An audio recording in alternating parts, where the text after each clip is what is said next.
All right, welcome back to our discussion here about the President's State of the Nation address earlier today. And I'm speaking to Jacoyo Midiwo and Eden Duale, both members of the National Assembly, both members of the House Business Committee. And we were talking about Edward Ouko. Jacoyo Midiwo, there is a petition, a legitimate petition, some say, that has been brought before the National Assembly, and there are specific allegations that are being investigated, leveled against Edward Ouko. Why wouldn't you see that as a legitimate corruption investigation in the country? In fact, you know, for good orderliness, because your standard seems to be, I don't think Honorable Duale and I can delve so much into a matter before Parliament. But the truth is... That I know, because you said that this is not a genuine corruption case. This is something that is because Ouko has been investigating things and people are getting back at him. What it is, why we must talk about the politics of it, though, is that it is all made up. This case is interesting. The DPP has investigated this case, recommended the charging of Ouko's deputy. You know what has happened? Anti-corruption has colluded with the recommended persons to be accused, and they have been given information to go to court to sue DPP, because whoever cobbled up this scheme was going after Ouko. When the DPP nailed Ouko's deputy and said Ouko has no role in this thing, what have they done? The petitioner, or there was a petition, now there's a second petitioner who says he is fronting for a client whom before Parliament you cannot tell us, you cannot disclose. Number two, when he came before Parliament, I sat in that committee. I am one of the friends of the committee, which Majority Leader is referring to. Yeah. The guy said, I am coming back to bring evidence. He has never brought the evidence. And Parliament, in its own wisdom, very funny wisdom, is allowing investigation where the petitioner has not furnished Parliament with any evidence. It's like a kangaroo court. And they're using the so-called tyranny of numbers, and they keep going despite any reason that... My point is that there is someone who has complained, and there is an investigation going on, however legitimate in your view or not, by Parliament. So what is Parliament probing? It should be based on evidence. The guy came to Parliament one morning, had a few hours, a session of a few hours, and said, I am coming back in the afternoon to bring evidence.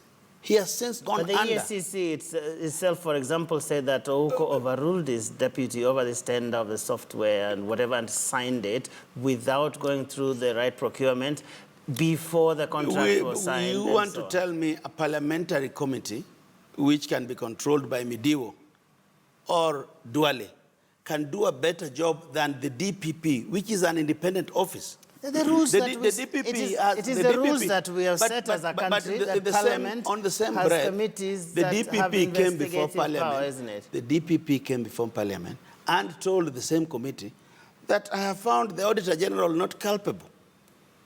I mean, then why do we want to believe fiction as opposed to what ESCC is saying? The ESCC, what they said, despite the overrule, they said Ouko has no role.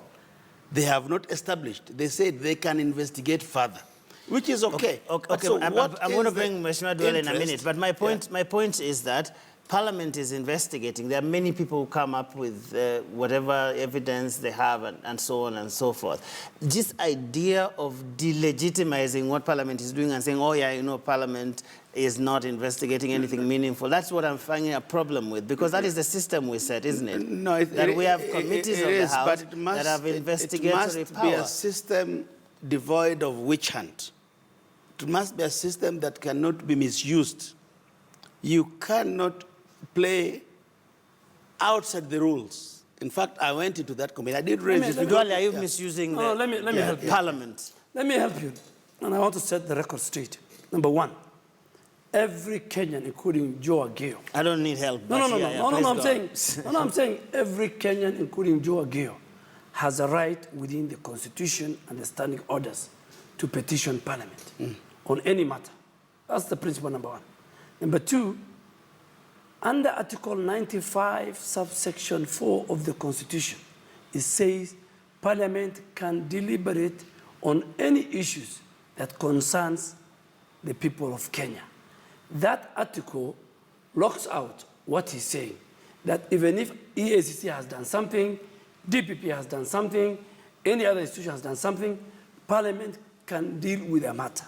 Three, the petition, the committee can, based on the evidence provided, can reject it and bring a report of rejection to the House. The committee can have grounds and say the president to form a tribunal, and the House can agree with it. What we are unable to understand is that, and it's not the first time, Jacob Kaimenji was impeached by that House. He survived with 17 votes. Two chairs of EACC, Mumo Matemo and Mr. Kinisu, went through the same due process of abuse of office. The chair of Gender Commission, Lichuma, went through a petition process, and the House rejected that petition. So this is a precedent. But you would understand. No, I'm coming to it. So when our colleagues were accusing Jubilee of coming to defend Anne Waiguru, I was one of the members of Parliament who asked the Speaker to give direction for the due process to take place. Edward Ouko is a public officer. He holds one of the offices that deals with the accountability. The moment the hunter becomes the hunted and issues are raised, and today if you are a petitioner, when you go to Parliament, one of the grounds he's raising, he says, Edward Ouko, as per the Constitution, is supposed to make a report to Parliament and the presidency. When the petitioner says that, it is upon the committee to go and call the Chief of Staff, Kinyua, and ask, has Edward Ouko, the Auditor General, but let's talk about the politics. So the whole thing, so there's no politics. Let's talk about the politics of this for a moment. Let me summarize. You know the same guys hounded out of office through demonstration key office holders of similar from my own constituency, Ahmed Isaac Hassan, with no evidence. Just because of ethnic politics. Just because of ethnic politics, they don't want due process of law in to fairness, take place. Not all 9 came from your constituency. But my point is, I said the chair. But all of them went. But the chair, a Kenyan, was hounded out of office through demonstration by his leader majority, by his party leader.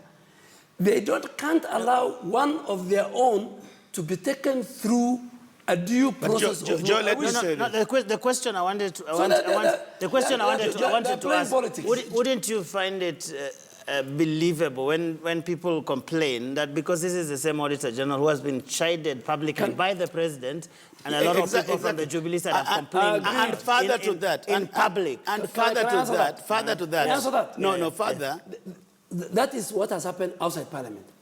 Why can't we deal with the evidence that EACC, all the other people who have been lined up, will come and present? If the committee finds... Let me tell you what has happened. If the committee finds there's no evidence, there's no threshold to form a tribunal, they will present a report to Parliament.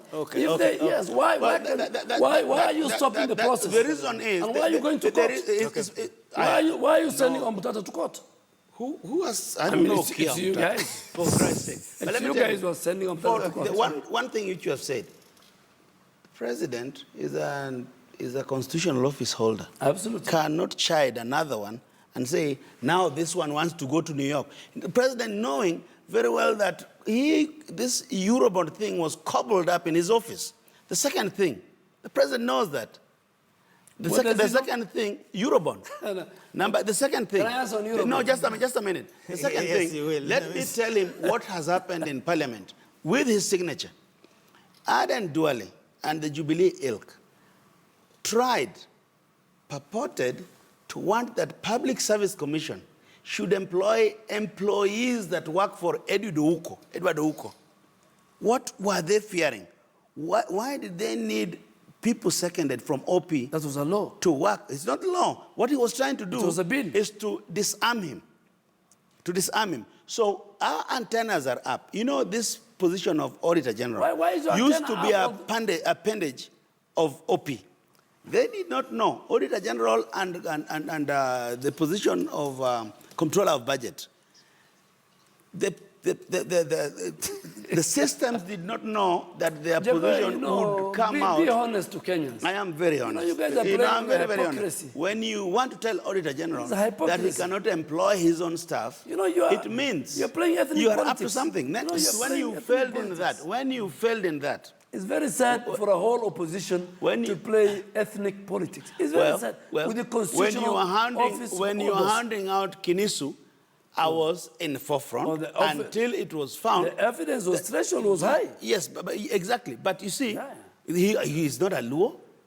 I was the first one to say, why are you interfering with the independent? And you know, when we tried to make an amendment in the EACC Act, his friends in the secretariat at the EACC prevailed upon them. My question so is that the secretariat remains intact, but Kinisu goes home. You know, if you have 3 thieves, why do you leave 2 and send 1 home? My question is one. Yeah.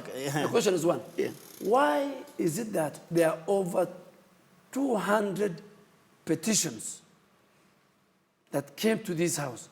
Why is it that this particular petition you want to kill before the evidence is analyzed and a report? There is no evidence. The petitioner refused to bring evidence. He said, I will bring evidence back. But EACC cannot be the evidence of a petition. But he makes an important point about EACC. Yes, but the petitioner... That this guy Joe, give me a look. I sat in the EACC. One of the fundamental things the EACC said was that the junior procurement officer refused to sign. And Edward Ouko, who had no role in the law to sign a voucher of payment without a contract, without the due process, signed it. And they presented evidence. And the DPP said, let me finish. DPP said, the file is still open. If more evidence is alluded, I will. But the whole question is, for me where I sit, as we speak today, until and unless an evidence is provided to the House for a threshold that can allow the President to form a tribunal, the House can reject, can agree with the committee. Let me tell you. But these people, 50 of them, even Senator James Orengo, who is not a member of the National Assembly, was part of the Friends of the Committee. Okay, let me tell you something, Joe. Just so we conclude that. Let me just say this. Very briefly, because we need to move on. It is about the 283 billion shillings in the Eurobond stolen. Can I speak about the Eurobond? And which Ouko is meeting roadblocks in trying to resolve. Can I talk about the Eurobond? And then, for them they want to do another Eurobond. Can I talk about the Eurobond? I am not guessing. I know, because I know the President. How do I know? The President tells him, now this one wants to go to New York. This one, he calls Ouko this one. That is the meaning. Now let me talk about it. But let me tell you, they want to do another Eurobond that needs Ouko's signature. Ouko is saying, I will not sign before we resolve this other one. That is where the problem is. That's why you don't want him in office. He will not sign for you to steal further funds from the public. Okay, now can you give me that? Very briefly, on Eurobond, can you give me? So briefly, so Number one, finish. The National Treasury does not need the approval of Edward Ouko in law for them to float a Eurobond. Number one. Number two, and Joe Aguayo, I want Kenyans to listen to me. 240, relax. 240 billion. Must clear. 200. Now, can I finish? Must clear what is existing. He has refused. Can I have my space? Okay, can I have my space? Let him finish. Can I have my space? Okay. Nowhere you can convince even a 5-year-old kid that the U.S. Federal Reserve. U.S. Federal Reserve and the Central Bank of Kenya can collude and steal 240 billion. My friend, there is... The only way you know is to allow Auditor General to investigate. Who else is charged with that responsibility? So why, who you pay an attack when in New York? Can I finish? What would offend the president in knowing the truth? Can I finish? Yeah. I want to make my point very clear. 240 billion shilling to circulate in any financial institution with a serious financial reporting center institution, with a central bank, with the Federal Reserve of the U.S. You know, what they should ask us is that the money has come, it's been appropriated in the budget where it's not true. We have checked. They should go and follow whether the project... But the truth is that... Which project have you done with the And we are Eurobond? going to launch a second Eurobond. No, the truth and we is... don't need, But you need this one clear. That's why you need Uhuru out of office. But is it not a fact, Mheshimiwa Duale, that the Treasury has never given a breakdown on what Eurobond did? The Treasury, they did. They said they can't. As we speak today here, Yeah. if you have an iPad, it's in their website. No, I gave you general breakdown. No, it wasn't specific. No, specific. It wasn't specific. It's specific. It wasn't the control specific. of budget, it's It in the wasn't, it wasn't specific. You know, listen to me. Unless you want to do propaganda, the control of budget in the website, it's there. Central Bank, the National Treasury. Raila Odinga was called to the National Treasury. A table was put. He absconded. Raila is because a boy. He doesn't want the truth. Raila is a little He's boy full that of you propaganda. can call in the media. And we are going to launch the second Okay, gentlemen. Okay. He can go there as Okay, a desk gentlemen. researcher. Okay. No, you can keep stealing from Kenyans and Mheshimiwa expect to Midiwo, get away with Mheshimiwa it. Duale, we have to move on, and now we want to talk about money. The president today actually talked about the wage bill and talked about a pay cut, and we're going to get that soundbite in a few minutes. But the president says the wage bill is too high, that you guys, all the elected leaders, constitute just about 2%, but we are paying you 50% of all the monies collected. Were you cheering when the president said that? I did not, personally. Why? Because I think he is being simplistic. First of all, he spoke about the total wage bill. What the media is portraying is not what the president said. The president talked about everybody who is being paid, put together, earn 50% of our GDP. So that, and that is unacceptable. I am one of those people who believe we must reorganize this society. We must invest our money. Okay, let's listen to what the president said, because you are saying, okay. So he said, the president said, no, you don't misquote him, because then it turns out to be the usual rhetoric about politicians making money. This country cannot afford... Which is true, isn't it? It is true. It is true, but because we have refused to confront the real scenario. The state of California is larger than Kenya in terms of GDP and has only 127 politicians. We have over 4,000 politicians which we are paying to do what for us as a country. A few months ago, if you want to, but let me put some facts on the table. Your party, your coalition, just a minute, sought to amend the constitution, and actually you did not have in any of the proposals I read of Okoa Kenya, for example, the proposal to reduce the size of government. It was not there. So how can you sit here and say, well, I'm concerned about the number of politicians? No, but I'm not my party. You're talking to Jacob Midiwo, the MP for Game. I'm telling you what I think should be ideal scenario for... You are a powerful person. Speaking for God, well, powerful or otherwise, a document can even be amended. But do you think we should amend the constitution now to deal with the size of government? And I've said it. That is why I have always refused and voted against this two-thirds gender rule. I have said I will never vote for it as long as it is bloating parliament. I have consistently said that. And I'm giving myself credit. But you're in the House. Because what have you done? What would you say? I have pushed for a particular bill. I have pushed for an initiative with a popular or whatever. This thing requires a talk about the Constitution. It's not that simplistic. Of course it is. But now let me tell you this. You'd say I did this. Let's talk about what the president said first. the political officers, which we are saying are overpaid. And very much so, because this is a country where some people miss meals. But they constitute the budget of Parliament is less than 1% of that budget the president is talking about. That's why I'm saying he's simplistic. Let us deal with this as we should, but also let us do a holistic thing that will reorganize this society. All I am saying, the Jubilee government, as it were, has no capacity, no capability to think that way. Let's listen to the president, then I'll come back to ask you to whether you're going to take ready for a pay cut if it comes to that. Let's listen to the president. I received the Salaries and Remuneration Commission, from the Salaries and Remuneration Commission, an interim report outlining the review of remuneration and benefits for state officers for the period 2017-2022. This report recommends, amongst other things and other measures, a rationalization of the salaries and allowances paid to senior state officers, public servants, elected officials, from MCA all the way to president.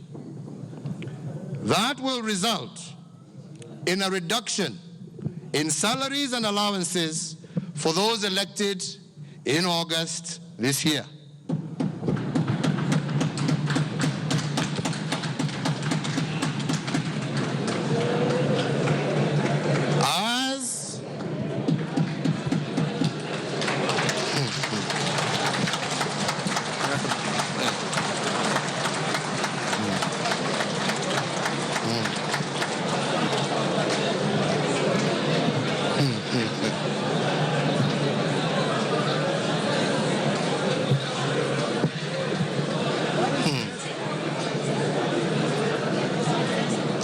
President, and indeed also as a Kenyan, I fully support the recommendations of the Salaries and Remuneration Commission, and I call upon all of us to adopt these recommendations.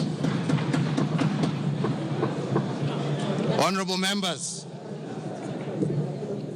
I appreciate that the silent fear of every politician is ending their career in politics broke and destitute. This fear may have its foundations in our history, when our MPs and ministers would retire or lose their elective seats and thereafter wallow in poverty. Since then, however, as a country, we must agree we have come a long way in addressing these fears. However, we must always remember that the calling of leadership is to serve, not to become rich through serving. As politicians, we must accept that our ever-increasing salaries and allowances have contributed to the unsustainable demands by other cadre within the public sector to increase their own remuneration at the expense of our people and the country's development agenda. It is therefore upon us as leaders to restore the principle of servant leadership by respecting the will of the people and supporting the work of the SRC. Honorable members, fellow Kenyans, allow me to address myself to one of the biggest challenges and indeed threats to our economy and national well-being. That is our public wage bill.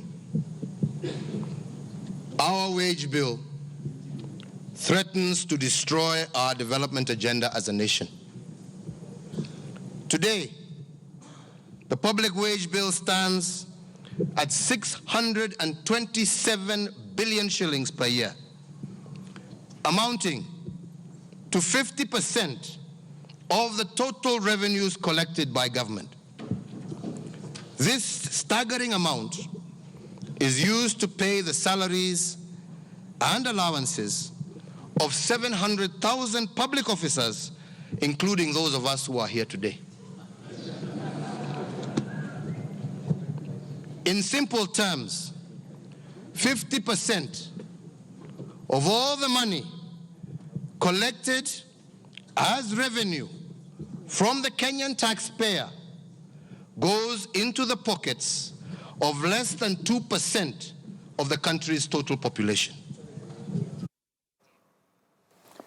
All right, Mheshimiwa Duale, the president says that the wage bill is driving us down, but he started with the issue of the SRC report that seems to suggest that we should think about the salaries of elected representatives.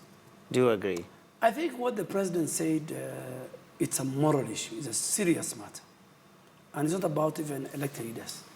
He talked about the public sector, from the tea girl to the president.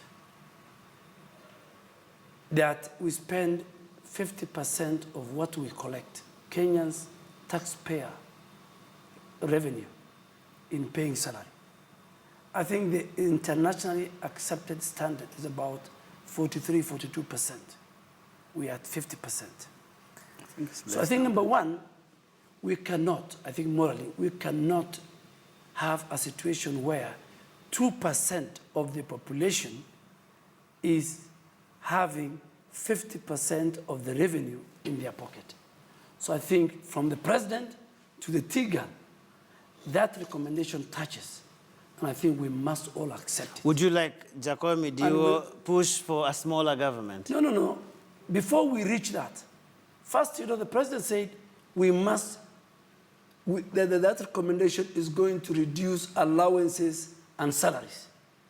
So before we go to constitutional amendment to reduce the bloated governance structure, let us first accept that recommendation, which is saying, we will, for example, I'm already, maybe tomorrow we'll table in the floor of the House that members of parliament will lose about 40%.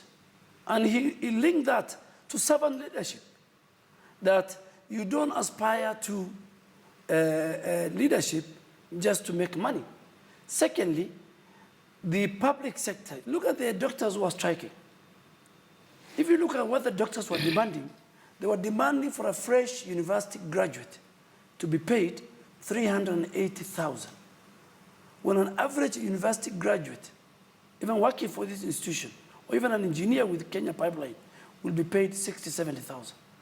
So this urge for money, it's not only in the elected leaders, it's within. So we must agree, and I want to say it here, that that report even doesn't need the approval of parliament.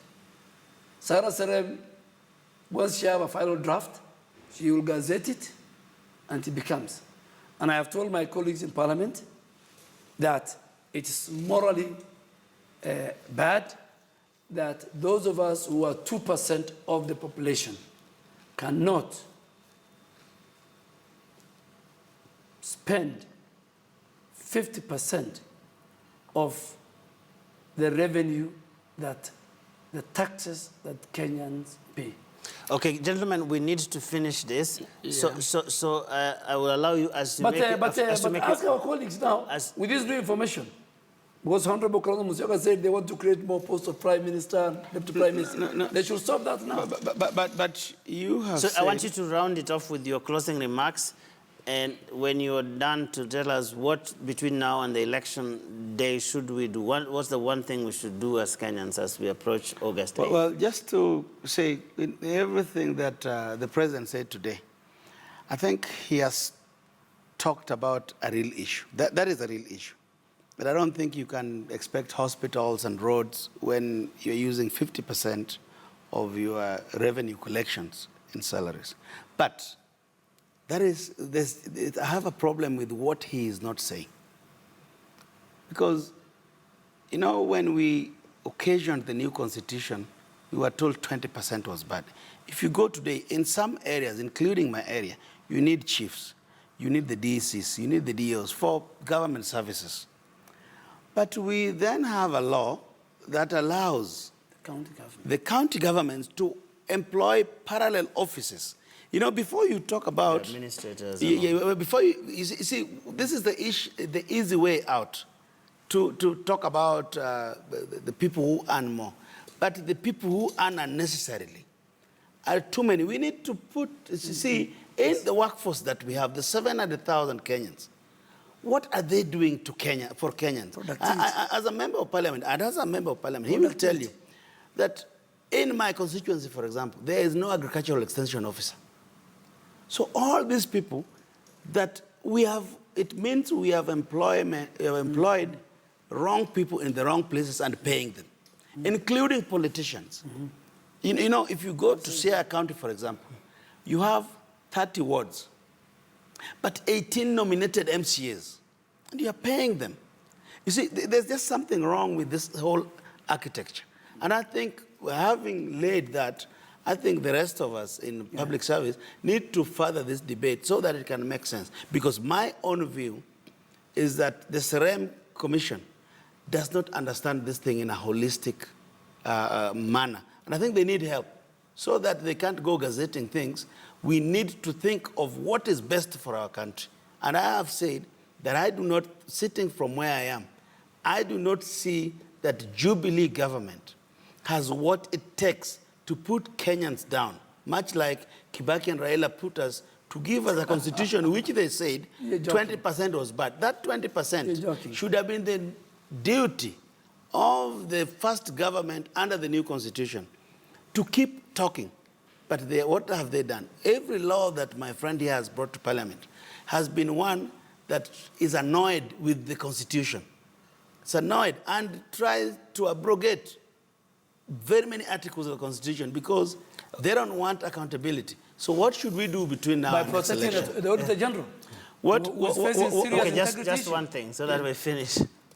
Yes. Yeah, what should we be doing? For me, between now and the election. I don't think much will happen. I have seen the president who is complaining about wage bill. Look at his entourage in Mombasa. Look, who gave the money, which I have seen in pictures, Sonko giving people to go to the rally? That's public funds. Let us use stop using public funds in the wrong way. Why pay people to go to a political rally if you have achievements to go and tell them? Okay. Yeah. Okay. Thank you very much. Commissioner Dwale, you have the last word on this. You know, when they pay people for example, to a rally in Eldoret and collect people from everywhere in Western Kenya and Nyanza, it's not an issue. And they collect people and pay people in that. But having said that, we are in government, so we are a lot of unfinished business. We have a budget to implement. We have about 6,000 roads which are under construction. But I think between now and the election, there's a challenge the president gave to the Chief Justice, that Kenyans will go to the election on the 8th of August. Parliament has done its work in terms of legislation. The executive has done its part in terms of making sure the budgetary allocation for IEBC is there. There are a lot of litigants going to court every morning to stop IEBC from doing its constitutional mandate of preparing the infrastructure for the general election. Mr. Chief Justice and the judiciary, do not deny Kenyans the election of 8th of August. Isn't that interfering with the judiciary? I think, those are my opinions. And I think in a very good way, and I think between now and that, and the Chief Justice, I'm sure, will, in one way or the other, expedite the many cases. We're not saying Kenyans should not go to court. But because of the roadmap and the strategic plan IEBC has, the cases that are going to court on IEBC must be fast-tracked. All right, point made. Thank you very much, gentlemen. Jacoyo Midiwo, Deputy Minority Leader, MP GEM, and Eden Duale, who is the MP for Garissa Town and also the majority leader in the National Assembly. And you've been watching our extended coverage of the State of the Nation address. Our coverage started at 6 a.m. and we're going to wrap it up here. But remember, this discussion can only continue. You can continue with the discussion online and also on our various platforms. My name is Joe Ageo. Have a lovely evening.